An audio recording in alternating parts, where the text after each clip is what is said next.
এক বাটি চাল আর এক বাটি গরুর মাংস দিয়ে বিরিয়ানি রান্না করে ফেললাম। আসসালামু আলাইকুম, কেমন আছেন সবাই? আশা রাখি ভালো আছেন। স্বাগতম জানাই আমার আজকের ভিডিওটি দেখার জন্য।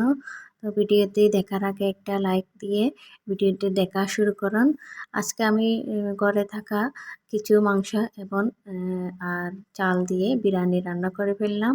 বাইরে হালকা বৃষ্টি পড়ছে, তো সবাই বৃষ্টিতে খিচুড়ি রান্না করে, আমি বিরিয়ানি রান্না করে ফেললাম, যেহেতু খিচুড়ি আমাদের তেমন কেউ পছন্দ করে না পরিবারে।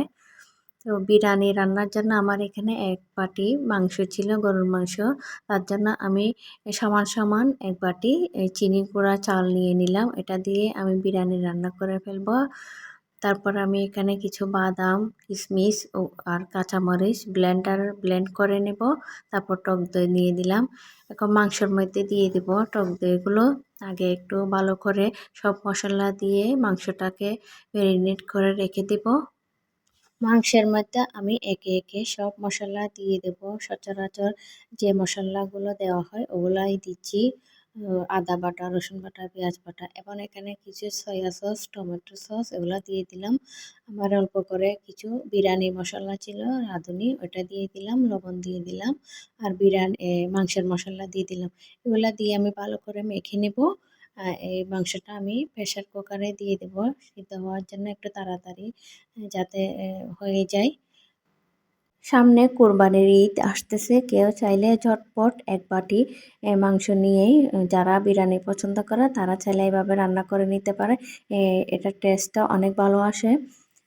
একদম সহজ উপায়ে এবং অল্প সময়ে এটা রান্না হয়ে যায়।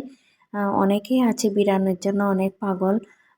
আমিও ভালো লাগে, আমারও বিরিয়ানি ভালো লাগে, সবাই আমার পরিবারের সবাই বিরিয়ানি পছন্দ করে। এখানে আমি কিছুটা আলু নিয়ে নিলাম। আলুটা আমি হলুদ, মরিচ, লবণ দিয়ে একটুখানি মেখে তারপর তেলে ভেজে নেব। বিরিয়ানির মধ্যে এই আলুটা এভাবে দিলে অনেক বেশি ভালো লাগে, খেতে অনেক মজা লাগে। তো আমি এখানে পাতিলে তেল দিয়ে তারপরে পেঁয়াজ বেরেস্তা করে নেব। কিছুটা পেঁয়াজ বেরেস্তা করে এগুলো তুলে নেব। তারপরে আমি এখানে কিছু গরম মশলা দিয়ে দিলাম এবং আগে থেকে ধুয়ে রাখা চালগুলো দিয়ে দিলাম। দিয়ে কিছুক্ষণ নাড়তে হবে। একটুখানি ভেজে নিলে বিরিয়ানিটা একটু ঝরঝরে হয়। অনেকেই নাকি বিরিয়ানি রান্না করতে গেলে চালটা নরম হয়ে যায়। তো আমি একটা ছোট্ট টিপস দিচ্ছি, বিরিয়ানি রান্নার আগে অবশ্যই চালটা আধা ঘন্টা পানিতে ভিজিয়ে রেখে তারপরে পানি থেকে তুলে ঝরিয়ে নিলে, তেলের মধ্যে ভেজে নিলে বিরিয়ানি অনেক ঝরঝরে হয়, একদম পারফেক্ট হয়। তো এর মধ্যে আমার বিরিয়ানি চালগুলো ভাজা শেষ হয়ে গেলে আমি মাংস এবং পানি ঢেলে দিলাম। তারপরে গাজর, কাঁচামরিচ, কিশমিশ, গুঁড়া দুধ এগুলো দিয়ে দিলাম, লবণ দিয়ে দিলাম পরিমাণ মতো।